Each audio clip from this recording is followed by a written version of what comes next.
YouTube 的广告收入成为了很多 YouTuber 的主要收入来源。今天这期影片我就会告诉你如何在相同观看量的条件下提高你的广告收入。Hello， 大家好，欢迎回到我频道，我是 Grayson。很多人做 YouTube 只有一种收入来源，那就是广告收入。而决定我们每个月能够收到多少广告收入的因素就是获利播放次数和 CPM。获利播放次数取决于我们影片表现，如果我们影片表现好，自然的我们就能够获得更多的获利播放次数，这个因素我们是可以控制的。那么 CPM 我们能够控制吗？其实我们能够通过一些方法来尽量提高你频道的 CPM。所以今天这期影片我就会带你了解什么是 CPM， 影响 CPM 的因素有什么，并且如何提高你频道的 CPM。如果你想提高你的广告收入，你想提高你频道的 CPM， 千万别错过这期影片。如果你是第一次来我频道，我的频道主要是有关于社交媒体以及网络创业内容。如果对这种感兴趣，欢迎订阅我频道，一定要记得打开旁边的小铃铛，这样你就不会错过任何新影片通知了。那我们话不多说，开始我们今天内容。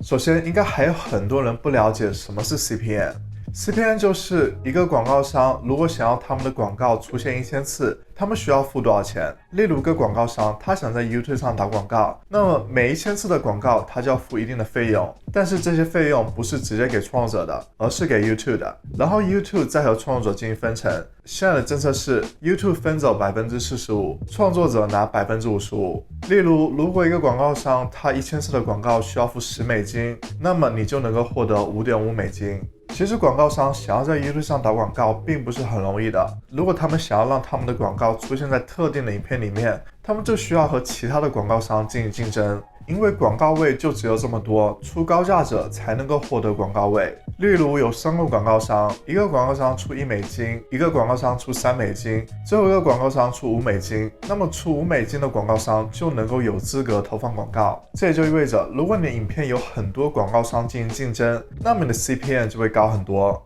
因为很多广告商在意观众的购买力，他们会愿意出高价去竞争一些广告位。那么什么因素会影响 CPM？ 首先第一个因素就是地理位置， YouTube 会根据国家的贫富程度会有不同的报价，因为国家的经济实力代表着国民的购买力。一般来说，英语为母语的国家 CPM 都是高的，同时也要考虑到那些国家他们的线上广告产业是否发达。如果一个国家它的经济实力不错，但是它的线上广告产业不发达，广告商也不会考虑投放广告在这些国家。第二个因素就是频道领域，不同的频道领域，不同的频道主题都会有着不同的 CPM。即使你的观众都来自美国，但是一个频道是讲游戏的，一个频道是讲股票的，讲股票频道的 CPM 一定会比讲游戏频道的 CPM 高很多，因为讲股票的频道吸引的都是20岁到40岁，正处于工作、处于事业上升期、购买力非常强大的一个群体，而讲游戏的频道一般都是吸引年轻的群体，购买力并没有那么强。第三个因素就是时间，广告商在不同的时间段投入广告预算的多少，会直接影响你频道的 CPM。通常每个公司都是按季度来分发广告预算的，所以在1月的时候，大家都在分析今年的预算，所以广告商并没有在1月很活跃，这会导致你频道 CPM 有所下降。同时在每年重大节日的时候，广告商都会加大广告投入预算，因为这个时候观众的购买力上升，所以广告商也会不断的做促销活动，增加自己的销售量，这会导致你频道的 CPM 有所上升。通常在12月的时候，广告商的广告投入是最大的，所以你的 CPM 也会有很明显的上升。我经常有被问到，为什么会分获利播放次数和观看次数？这两者有什么区别？获利播放次数和观看次数是2种不同的数据，只有广告出现的观看次数才能算是获利播放次数。很多因素会影响获利播放次数。首先第一个因素就是手机端上的观看次数，如果观众是通过手机来观看的影片，那么就会减少广告出现的几率。第二个因素就是，如果观众有屏蔽广告的插件，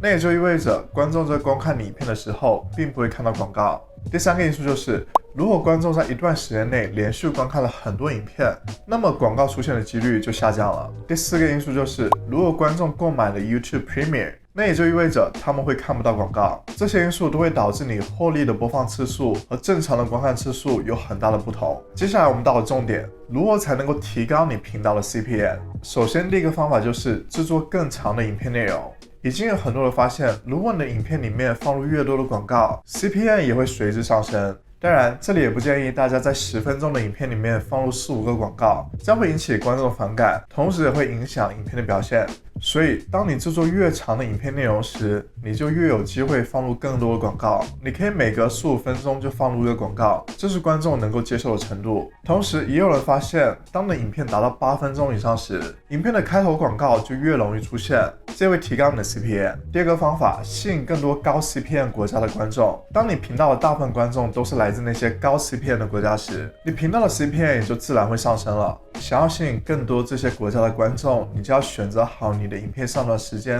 如果你现在的观众都是来自美国、加拿大、英国这些国家，那么你就继续保持你的上传时间、上传规律。如果你现在频道里面没有这么多这些国家的观众，你就需要在他们活跃的时候上传影片，这样他们就会更有机会看到你的影片，从而订阅你的频道。另外一个策略就是你的影片内容是用英语说的。YouTube 会根据影片的语言推荐给相同语言的观众。如果你影片是用英语说的，自然会吸引说英语的观众，你的 CPM 也会有所提高。第三个方法，包含高 CPM 的关键词，不同的关键词会有不同的 CPM。像网上有很多的工具能够让你算出每个关键词的 CPM 有多少，有些工具是免费的，有些工具是付费的。同时 YouTube 会根据不同的标签来匹配不同的广告，所以不同的标签会影响着不同的广告出现在你的影片里面。CPM 会很大的影响你每个月获得的广告收入。即使两个频道有相同的观看量，但是 CPM 相差很大，也会导致获得广告收入差别很大。